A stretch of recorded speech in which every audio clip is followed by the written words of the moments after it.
पानी के नीचे हुई अद्भुत खोजें। पानी के अंदर बहने वाली नदी। मेक्सिको के युकाटन पेनिनसुला के पूर्वी तट पर एक झीलनुमा सिंकहोल है जिसका नाम सेनोट एंजेलिटा है। यह एक गहरा सिंकहोल है जो लाइमस्टोन पत्थरों के टकराने से बना है। इस जगह पर बरसात और जमीनी पानी से एक बेहद खूबसूरत झील बन गई है। ये सिंकहोल कुछ फीट गहरा और 10 मीटर व्यास में फैला है। दुनिया भर के स्कूबा डाइवर्स इसकी खूबसूरती को देखने आते हैं, पर इसके आकर्षण की सबसे बड़ी वजह इसके नीचे बहने वाली नदी है। जी हाँ, झील के नीचे बहने वाली नदी।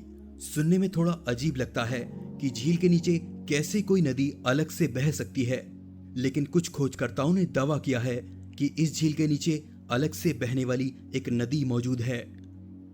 खोजकर्ताओं को डाइविंग के दौरान इसके नीचे मौजूद नदी को करीब से देखने का मौका भी मिला है। उनके दावे के अनुसार ये नदी झील की सतह से 90 फीट नीचे है, जिसे पानी के नीचे बहते हुए बिल्कुल साफ देखा जा सकता है। ये नदी 180 फीट गहरी है, जिसमें मीठा और खारा दोनों तरह का पानी मौजूद है।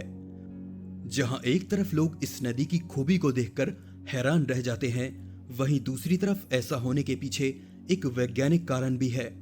नदी के खारे और मीठे पानी के बीच हाइड्रोजन सल्फेट की एक लेयर मौजूद है, जिससे झील और नदी दोनों अलग अलग दिखाई देते हैं। झील के नीचे बहने वाली ये नदी कुदरत के किसी चमत्कार से कम नहीं है। झील के अंदर एक और नदी को बहते हुए देखने का अनुभव अनोखा हो सकता है।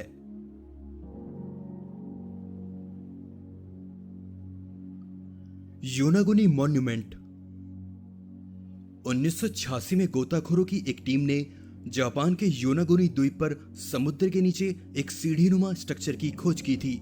कुछ वैज्ञानिक इसे कुदरती तौर पर बनी हुई संरचना मानते हैं, लेकिन ज्यादातर का यकीन है कि इसे 2 या 3 हजार साल पहले इंसानों द्वारा बनाया गया था। ये जापानी सभ्यता से पहले की बनी हुई संरचना है, जो कि मैक्सिको के पिरामिड से मिलती जुलती है। यह पिरामिड और भी रहस्यमय इसलिए है क्योंकि इसके अलावा यहाँ कोई और स्ट्रक्चर दूर दूर तक नहीं है। 450 फीट चौड़ी और 90 फीट ऊंची ये पत्थर की संरचना सभी को हैरानी में डाले हुए है, क्योंकि इसके किनारे इतने सटीक ढंग से कटे हुए हैं कि इसके कुदरती तौर पर बने हुए होने का यकीन नहीं होता। माना जाता है कि ये संरचना हजारों साल पहले समुद्र में डूब गई थी, जो वर्तमान में 250 फीट गहरे पानी में मौजूद है। इतिहासकार आज भी किसी नतीजे पर नहीं पहुंच पाए हैं कि जापान के द्वीप पर बना ये पिरामिड नुमा पत्थर मानव द्वारा बनाया गया था या फिर प्रकृति द्वारा। मगर इसकी तस्वीरों पर गौर करें तो हम सोचने पर मजबूर हो जाते हैं कि इतने सटीक ढंग से बना हुआ ये पत्थर का पिरामिड कुदरत ने आखिर किस तरह बनाया होगा। पानी के नीचे बनी ये संरचना आखिर कैसे बनी, किसी को नहीं पता। मिस्र का 1200 साल पुराना शहर। आप यकीन नहीं करेंगे कि 1200 साल पहले गायब हो चुका इजिप्ट का एक पूरा शहर समुद्र के भीतर दफन है। करीब 1200 साल पहले मौजूद प्राचीन मिस्र के एक शहर को 2001 में अचानक से ढूंढ लिया गया। मिस्र का प्राचीन व्यापारिक शहर हेराक्लियोन 1200 साल पहले भूमध्य सागर में डूब गया था। इस जलमग्न शहर को दोबारा शानदार रूप देने के लिए इसका एक 3D मैप तैयार किया गया है। ये नक्शा ठीक वैसा ही है जैसा ये शहर डूबने से कुछ दिन पहले तक नजर आता होगा। मिस्र के इस प्राचीन हेराक्लियोन शहर का अनावरण मिस्र की महारानी क्लियोपैट्रा ने किया था। हेराक्लियोन शहर को मंदिरों का नगर भी कहा जाता था। ये शहर व्यापारिक गतिविधियों का एक बड़ा केंद्र था। भूमध्य सागर में जलमग्न होने से पहले ये अबूकीर की खाड़ी में मौजूद था। हेराक्लियोन शहर की दोबारा खोज साल 2001 में हुई।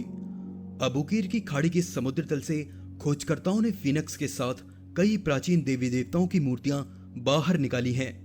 करीब पिछले 15 सालों से इस जगह को खाली करने और इसकी अमूल्य धरोहर को संजोने के बाद शोधकर्ताओं को इसका 3D नक्शा बनाने में कामयाबी मिली है। ऑक्सफोर्ड सेंटर के नौसैनिक पुरातत्व विज्ञानी डॉक्टर डैमियन रॉबिन्सन के अनुसार इस प्राचीन शहर के अवशेषों से इसकी समृद्धि और संपन्नता का पता चलता है। यहाँ कुछ ऐसी वस्तुएं भी मिली हैं जो यूनान और फिनिशिया से लाई गई थीं। अंतर्राष्ट्रीय अनुसंधान टीम का कहना है कि यहां मिस्र के एक प्राचीन मंदिर के भी अवशेष मिले हैं।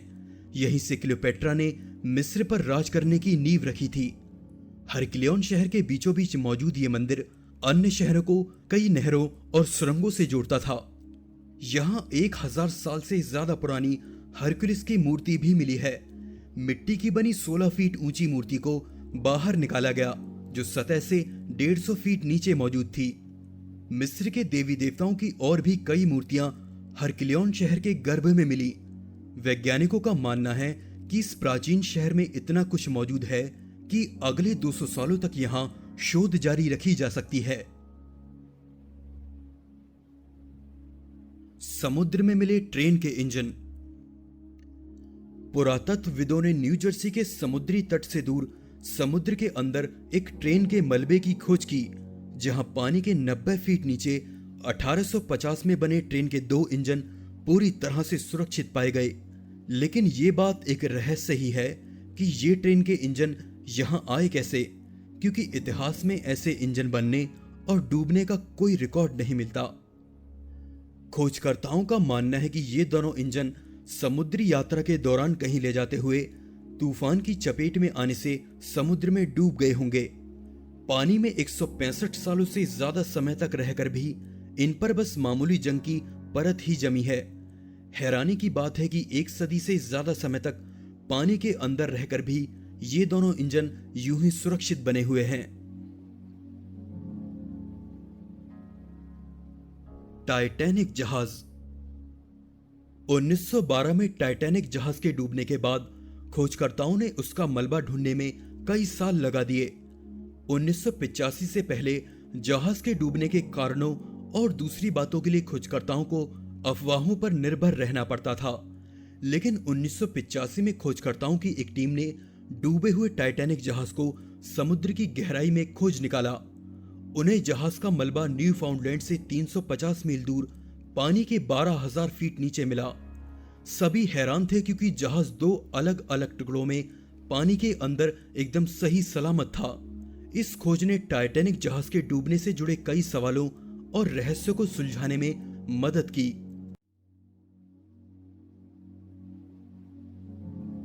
दोस्तों, आज के इस एपिसोड में बस इतना ही। वीडियो अच्छा लगा तो जरूर से लाइक कीजिए, साथ ही चैनल को सब्सक्राइब जरूर कीजिए ताकि आने वाली वीडियोस आप लोग मिस ना करें। मैं हूं आपका दोस्त विशाल। फिर से मिलेंगे एक नए एपिसोड में, तब तक के लिए नमस्कार।